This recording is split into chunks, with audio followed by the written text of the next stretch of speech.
Dialogue with Clement Manyathela. It's not just another roundtable discussion. Let's walk the talk on 702. On our Thursday dialogue this morning, we are reflecting on what happened yesterday in Parliament. I want us to reflect more on the politics of the budget. What's been happening behind the scenes? What are the compromises that were made, and what can we expect next? And I've got Tshidi Madia, who is the EWN Politics Editor, in studio with us. Tshidi, thank you for coming to the studio. Good morning. Am I supposed to say it's always a pleasure? Good morning, You are Clement. supposed to say that. And then we've got host of the Money Show, Stephen Grootes, as well. Stephen, thank you for coming in a little earlier today. Clement, always happy to be in your studio. Good morning. Great. And on Zoom, we've got Tando Mayeko, who is the political reporter at Business Day and Financial Mail. Tando, thank you so much for also joining us. Good morning. Good morning, Clement, and the rest of the panel and 702 listeners. So I want to start off with what's just been happening in the background. And I'll start with you, Stephen. I mean, 3 weeks. Yeah. Was it 3 weeks that they had to negotiate? And they came up with, well, practically no deal. Yes, there are compromises that are made here and there, but essentially there's no deal between the two big parties in the GNU. So, I mean, yes, that's true, but they are a lot closer together than it can look. Right at the end of the speech, there's a lot about reform of the budget process, reform of government expenditure. This is what the finance minister himself, Enoch Godongwana, was saying. It's in a budget. There's some really important analysis, I thought, by Carol Payton, who suggested this morning that if you look at that process, it's going to go to Operation Vulindlela. So what that means is that it's the presidency then that is going to be saying to departments, why are you spending this money on X, Y, Z? I don't know. We're going to need an example of a government agency to pick on this morning. So someone pick a CETA before I choose the NYDA. So I think that's really important. I mean, that's something that the DA's always wanted. It's something any rational person should want, by the way. In terms of just we need a reform. We shouldn't be going on as we are. I do want to say one or two other things very quickly. I don't think, I'll be very interested in Tsidi's and Tundle's response to this. I don't think the DA gives up this government for 0.5%. I think you look a bit silly. And I think there's some clever politics going on around there. And I would also say that the two parties, my view of this politically has always been that they do need each other. The ANC and the DA, they need each other. The DA has said to its voters, we're working with the ANC to protect you from MK and EFF, right? They can't now say, oh, we gave that up for 0.5%. Yeah. And then the last thing I would say, and this is important, this came through on the Money Show last night as well, is that any South African who is working is now who's got an income is probably paying more of that income to tax than they ever have. Exactly. And this is an important thing to remember. And they are getting less from government too. Yep, and because there were no tax adjustments. And services are the brackets, yeah. And this is where I'm confused, Tshidi, because when you look at the budget, you can see that there are certain reforms that the finance minister announces that is as a result of the DA influence. I mean, the review on expenditure, that's what the DA was pushing for. And yet they still come out and say, we are not going to support that, which makes me wonder, and it's a question I asked yesterday, is there rejection? Why am I repeating myself? Is there rejection? Is there rejection of this percentage increase in VAT truly because they care about the poorest of the poor? Or is it because they're using that as a bargaining tool to negotiate other things that may not have anything to do with budget? I think, Clement, the DA has actually said this so many times in the lead up to the budget that they will get the ANC back for being ignored and being disregarded over and over and over again in the GNU when the budget comes up. And that's kind of what we've seen. For the first time, I think, really, we've seen the politicization of the country's budget. So it's now part and parcel of this back and forth. And I think that's what's at play. As you speak now about the reforms that you're seeing, and you can actually see the footprint of the DA. The budget review is one of them. The issue around the ports, freight. There are many examples in that budget that speak to what the DA wanted. Some have even said to me, cabinet ministers have said to me, cabinet members said, that the DA is not even opposed, actually, to the idea of a VAT increase. Look at what the demands are, that the list of demands have been sent, that there is a package. And what stresses, I think, some of their ANC counterparts, that the package speaks to issues that are not necessarily involving the budget. It speaks to matters that were passed in the 6th administration. So NHI, Bella, expropriation. But if you speak to the DA, they make an argument that those things hamper growth. Those things impact investor confidence and the likes. Expropriation specifically.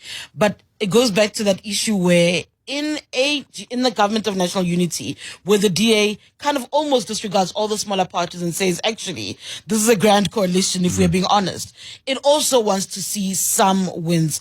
And I think to a large degree, last quick point I'll make, to a large degree, what we tend to overlook when we're looking at the GNU is that if the ANC's internal politics factor in how it navigates the GNU, why are the DA's internal politics not a part of it? Because they're also part and parcel of it. They also have an elective conference coming up quite soon. So all those things, Congress coming up. So all those things are part and parcel of how this moment is being dealt with. Yeah, Tando, because there was no deal for over 3 weeks. What is your observation and reflection on what happens next? Do you see that they will somehow find each other, especially the two biggest parties in the GNU? I mean, I have to agree with Tshidi on this. One thing that this round of the budget process showed us is that the budget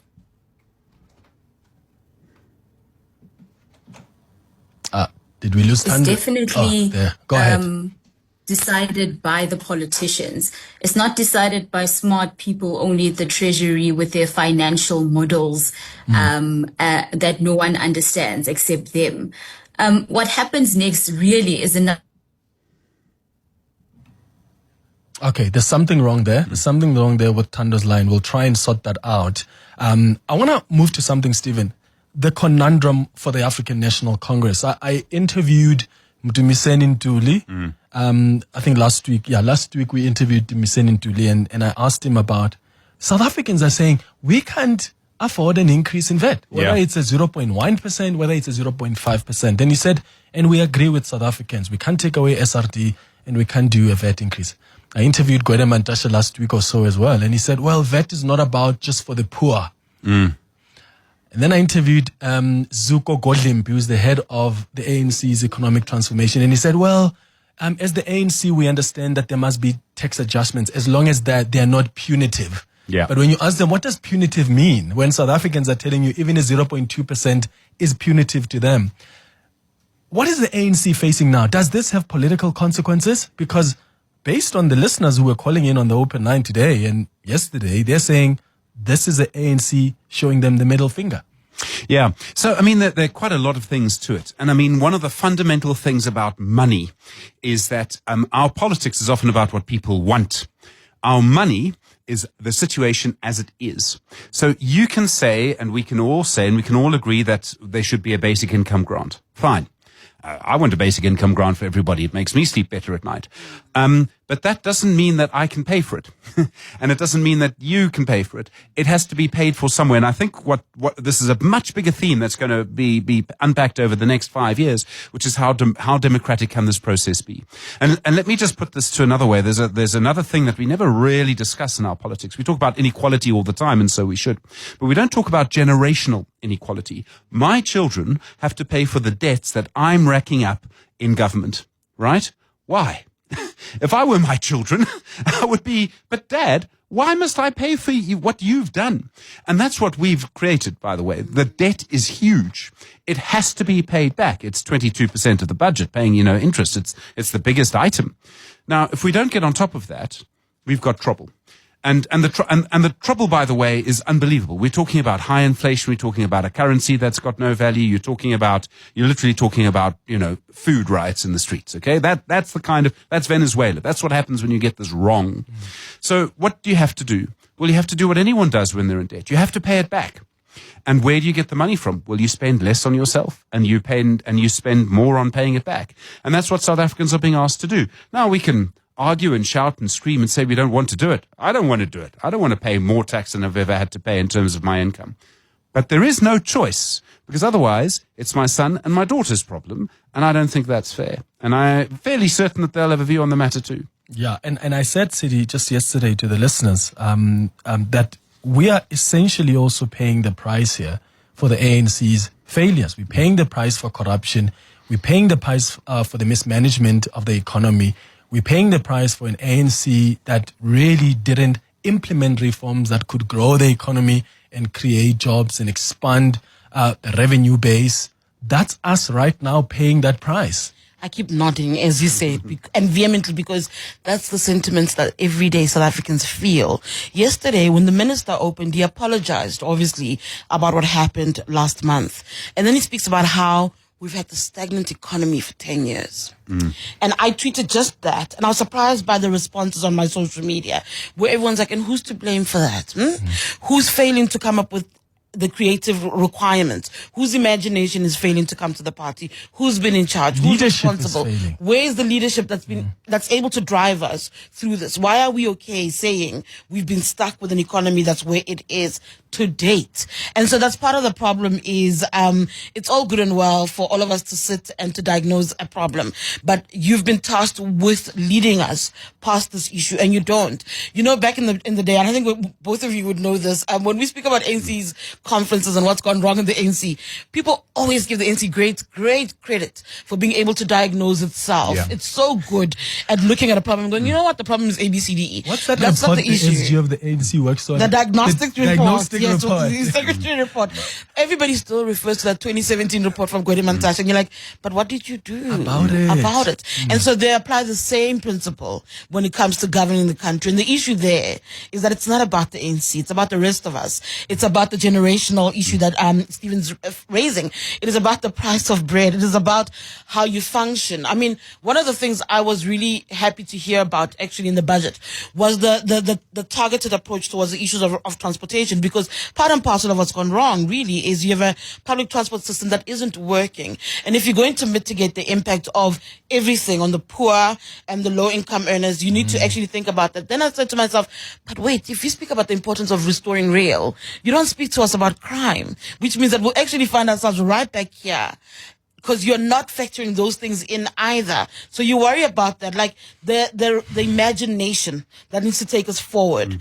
And a lot of commentators said, but you can't present a budget that's very much like the budget that you've been presenting, that's resulted in us being stuck where we are. So again, I go back to imagination, the vision that leadership needs to have to take us forward. I find that really lacking, and it's scary. I mean, it's scary listening to that. You're scaring me. Okay, I'm going to try and do this in as short a time as I can, because occasionally my wife says when I start talking about politics, I get boring. My son too, by the way. My daughter is still listening. So I would suggest that one of the reasons that we're in this position, okay, apart from all of the lack of accountability, the rule of law, you've got to understand how deep-seated these problems are. The lack of rule of law goes back to colonialism because police were an oppressive force, right? So, I mean, you've got to understand that. Maybe for 5 years in this country, young black children could trust a police officer. Okay, I mean, that's not a short period, that's not a long period of time. And maybe not ever for most of them. I think not ever for the most part still, yeah. Yeah. So, okay. So then what you've got to try and do in a country with huge inequality is work out an economic policy that'll help to grow the economy.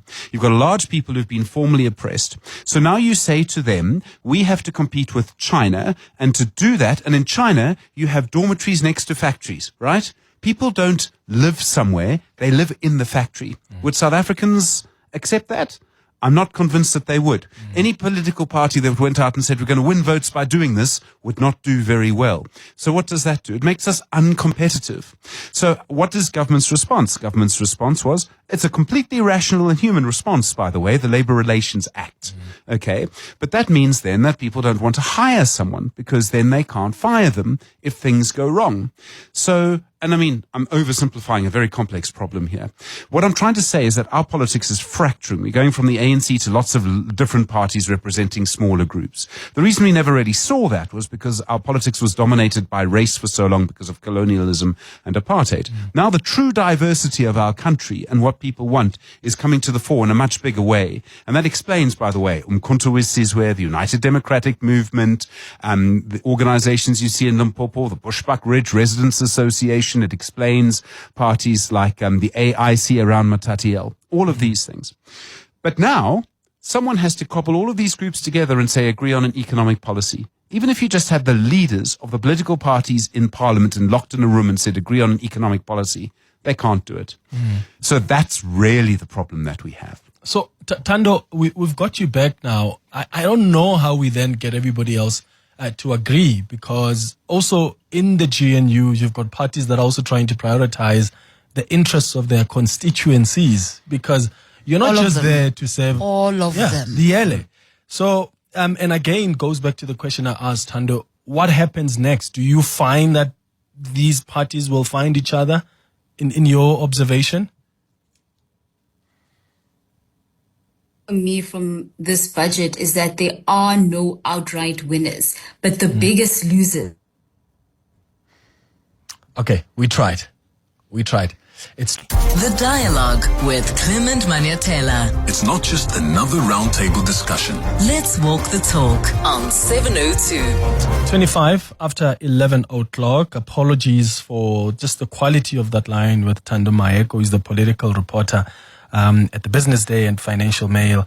We'll have her back on the show, hopefully when we have a much, much better line. I think there's probably some network issues there. But we've got Stephen Grootes, who's the host of The Money Show, in studio with us still. Tshidi, Madia, EWN Associate Politics Editor. I want to hear from you as well. So why don't you join this conversation on 011-883-0702. I see some of your WhatsApps coming through. I'll get to them on 072-702-1702.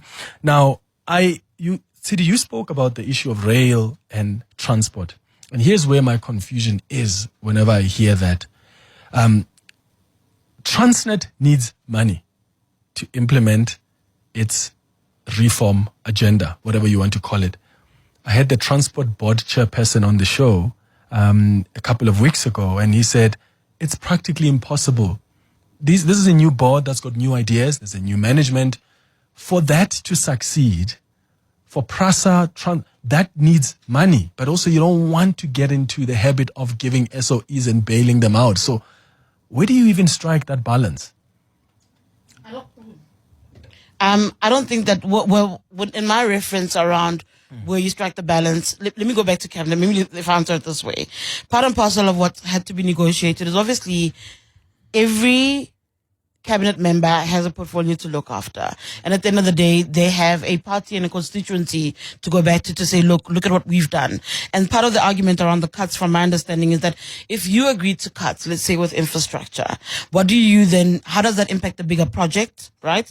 Even if you're dealing with the SOEs, if you agree to any kind of cuts, for instance, the impact thereof in the long run is to your portfolio, to your constituency, to what you've been able to gain in your participation in the GNU.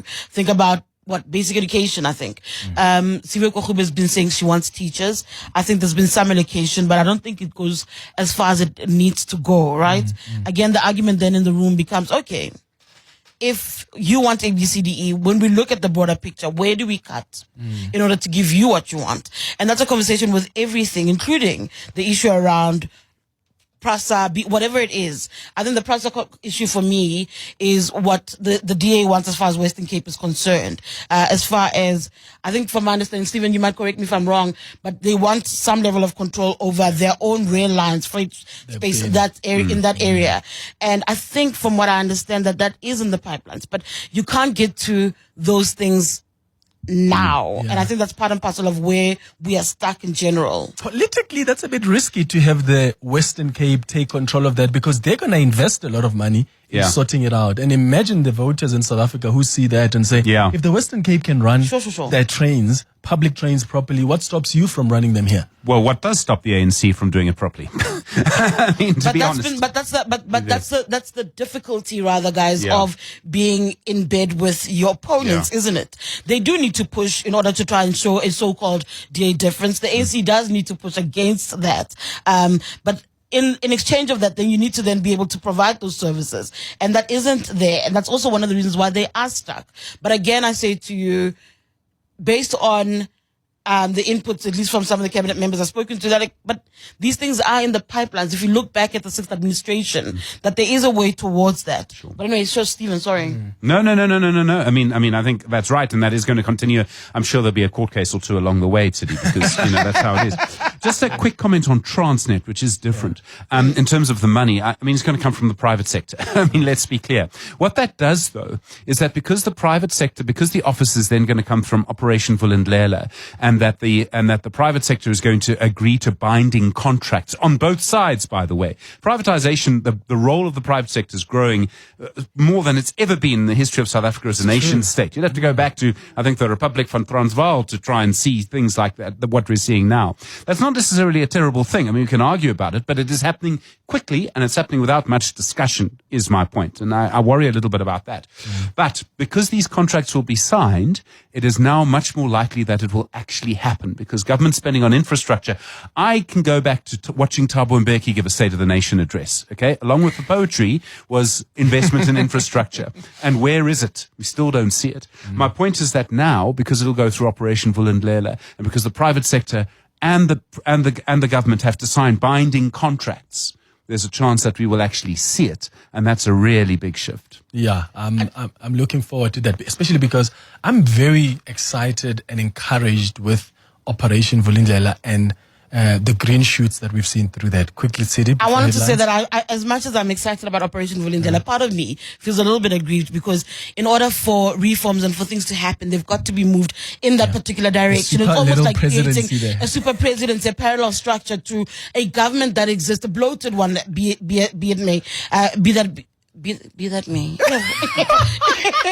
Your English bundles are going today. That for me is a great issue. Yeah. As much as I look, even local government, I'm excited that it's going to go via Vulindlela, because that's the only way I feel like, or maybe then we'll make some headway, maybe finally. But the fact that that's the solutions to all the problems almost in this presidency under Cyril Ramaphosa, that is an issue for me. I think it's a vote of no confidence in his own government. Yeah, for his government. It's 11:31. The Dialogue with Clement Manyathela. It's not just another roundtable discussion. Let's walk the talk on 702. 20 minutes before 12, not 4 o'clock. Okay, let's go to your WhatsApps on 072 702 1702. Yes, good morning, Tshidi. I think you hit it absolutely on the nail. The other thing about this whole thing is that instead of us lambasting and demonizing people like Donald Trump, who has put America first, we need to now tell our politicians to put South Africa first and put measures where we as South Africans are gaining. We as South Africans will be proud of this budget. I mean, that's it. For me, it's a no-brainer. We need to take radical decisions just like Donald Trump for his country, for this country, for South Africa. That's Nell from Van der Bijl. Clement and Stephen, just on your discussion, I don't think anybody minds paying money to get us out of a hole or to make the country better or to do what it is. I really don't. I don't think South Africans are like that. I think South Africans are generous and kind and helpful. And the problem is, the government steals money at such enormous levels, and there's very little to show for our tax right now, that people are reluctant to give one more cent to anybody. So sort the stealing out, get the government to change its way of working, and we will then everybody will start thinking differently. Me personally, I don't want to pay 1 cent to knowing that the ANC manages that money, but I would give a lot more if I trusted the people who are taking the money. Cheers. Hi, Clement. I was glad when they interviewed the Minister of Finance that he mentioned the closures of the smelters in Rustenburg when obviously queried about the proposal of increasing corporate tax. I was glad he brought that up.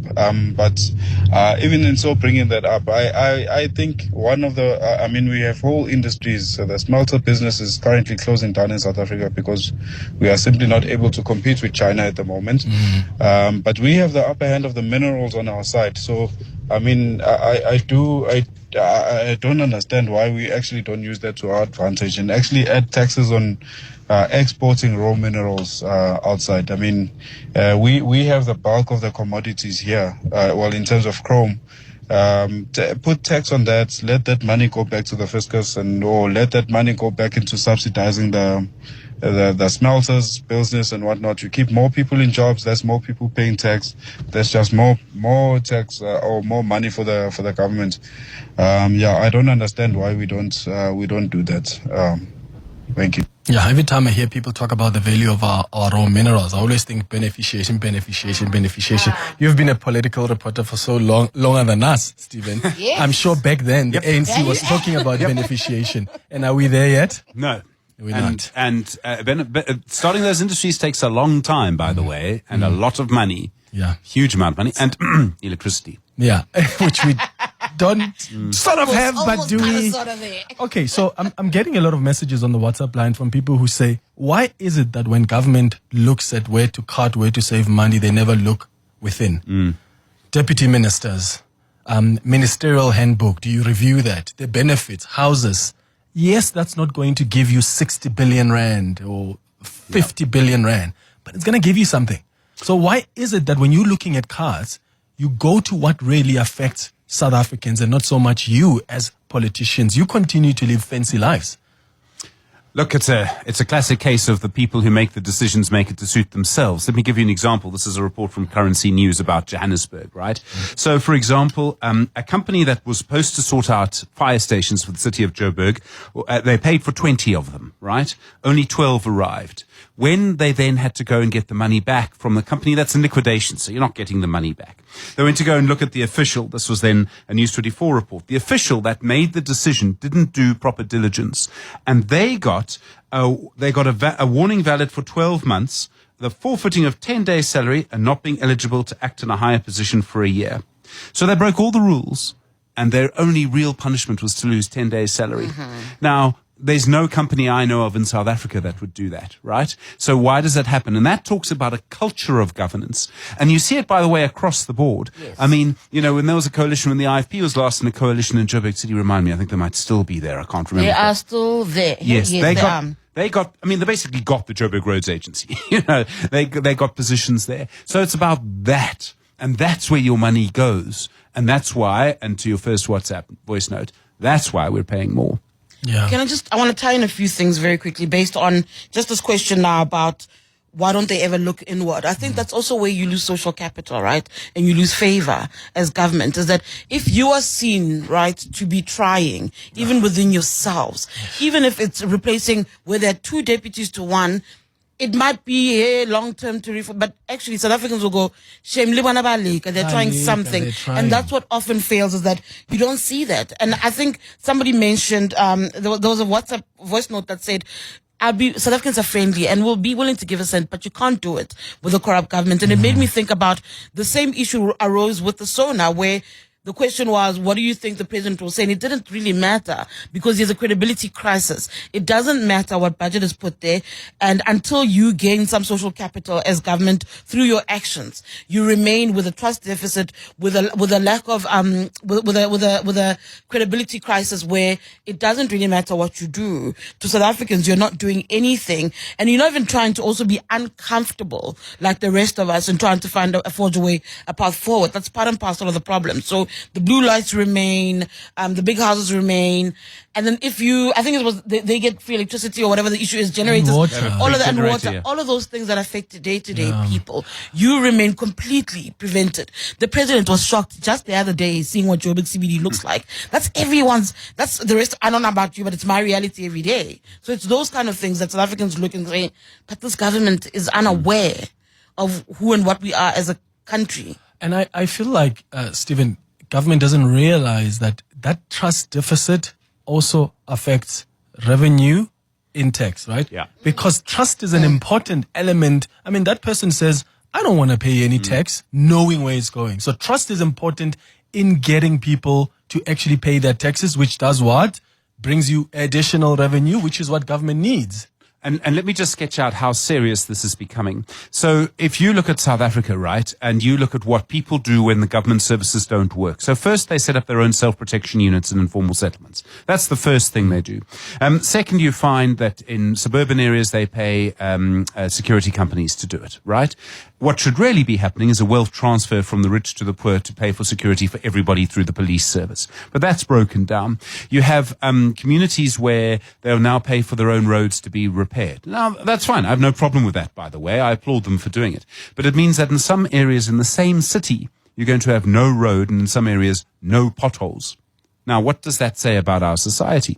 So government, one of the great miracles of the last 30 years is that there's been this huge transfer of wealth from the rich to the poor with no complaint from the rich. Okay? You hear grumbles, but no one actually argues with it, like, fundamentally. Even the DA now doesn't say, we want lower income tax. They say we want lower VAT. That's a really interesting thing, on that basis. Now, the reason is because the rich know that wealth transfer is entirely legitimate. Okay? That legitimacy is what you're getting to. And when the government loses legitimacy, that wealth transfer stops.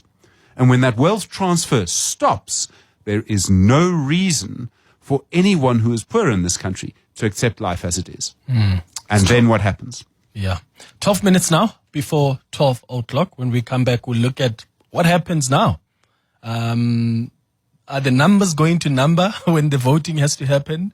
As Stephen said, does the DA then just bend the house down based on a 0.5% increase? What happens next? We'll take your calls and watch. Another roundtable discussion. Let's walk the talk on 702. Right, 10 minutes now before 12 o'clock. We're wrapping up our chat on our Thursday dialogue about what happened in Parliament yesterday. We've been focusing on really the politics of that budget. And speaking of the politics, what happens next, Tshidi, Madia? Members of Parliament have to come and vote. I was busy trying to do the numbers this morning of how many where will it go? IFP, how many numbers do they have in Parliament?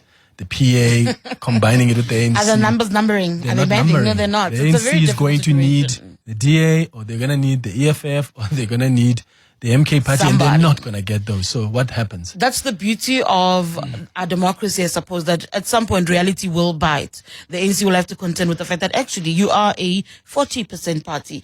I think there are multiple scenarios that can happen. I'm interested, obviously, in what does the DA do? The DA that has put many a red line and has completely walked right past its own red lines. What does it do now? Because Stephen earlier said that you can't burn the house, you can't throw the whole thing away over 0.0. You look silly. You know what I mean?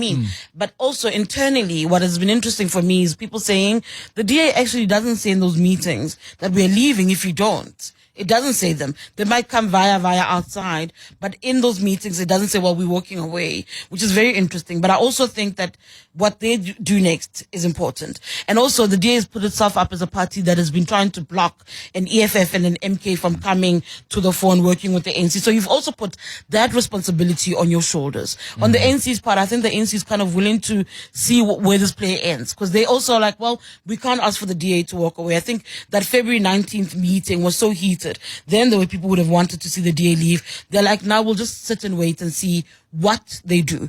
Whether or not they then go to an EFF, because we've also seen those suggestions that, maybe they'll go to the EFF. Somebody said to me, we cannot possibly go and seek the EFF's help, because that's putting ourselves in a position worse than where we currently are. We have a problem with the US. So there's an awareness. Again, I said earlier that the NC and diagnosis, it's really good. So they understand how vulnerable their position is as a party as well. So going to the EFF for some in the ANC is a no-go, because that will make things worse for them. So that's a door they're not willing to kind of enter. They're willing to sit and wait on the DA and see what happens with the DA. Yeah. They've also got a lot of time. They've got at least 2 months. So a lot can happen then, and there's a lot to deal with. I agree with Tshidi's point made much earlier, which is this is really about the DA trying to assert itself after Bel Air and expropriation, etc., and the NHI. And all of those things, there are all sorts of concessions that can be extracted there. There might well be a political reason. Dr. Aaron Motsoaledi, the Minister of Health, put out the regulations for the NHI earlier in the week, because he knows that that's going to be negotiated by the DA. It's like, let's get this out of the way now. Well, not just that, as he's going as far as he can, because that's his negotiating negotiating position. That's the ANC's negotiating position. Now the DA has to push back from that point. That's what this is really about. There's a much bigger kind of game being played here. I also think, and I mean, the John Steenhuisen's quote to the Sunday Times was so cheerful when he said to them, not last week, the week before, if they want to work with the EFF and the EFF is going to vote for an increase in VAT, good luck to them. Yeah, I mean, because that's correct. I mean, because, really? Yeah, I mean, that would be messy. That would be the death of the EFF. Yes. So absolutely. The same for MK, by the way. Although, of course, I mean, self-inflicted might happen soon. But anyway, there are other things to sort this out. They will basically find a way. And bear in mind, you know something John Steenhuisen did very well, and we can be critical of John Steenhuisen if we like. Something he did incredibly well before the election was he kept saying, if you looked at his English words, they said, we won't work with the ANC. But that isn't what he was telling voters. He was saying, we will work with the ANC if we have to. And everyone understood that. And you know someone who did that badly? Herman Mashaba said in English, we won't work with the ANC. But that's not what people actually heard was, I will never work with the ANC, because tone matters in politics. And there's a really interesting lesson in political communication. Steenhuisen won out, and Herman Mashaba is now being accused of betraying his voters. And they both said the same thing. Here's some trouble now. The EFF, I saw they tweeted and they invited the DA to the table. They said, come, let's sit as opposition parties. We can assemble the numbers here and we pass this budget. Where would that leave the ANC? Is that even possible? If the MK, the EFF, And the the DA DA come together. and other smaller parties put their differences aside and say, these are the amendments that make sense. We pass this. I mean, politically for the ANC, what does that even mean? I don't know if it's the beauty of that moment. If it happened, it'd be spectacular. I think anything that tests our democracy is fantastic for us to watch. I mean, South Africa has had many lessons, but I do think that then in the room what you have is a DA that doesn't trust the Julius Malema, a Julius Malema who's flip-flopped. You have the MK with former President Jacob Zuma and his family. So the dynamics, before they even go further, they don't agree. They won't forge ahead. Because Clement, if they had an opportunity in 2016 to show the ANC what is possible, and the fact that when you look at the metros in Gauteng and the ANC enjoys as much power as it does to date, what does that say to you about our opposition party's ability to mobilize outside of the ANC? That's part of the crisis that we have, is you don't have opposition parties that are able to mobilize and to work well with each other outside of the ANC. That's also why the ANC's arrogance remains. This conversation's missing Mandy Wiener, don't you think? Yeah. Where is Mandy Wiener? If only she walked into the studio right now. She should have walked in much earlier. Tshidi, Madia, Stephen Grootes, thank you so much. Brilliant insights as always.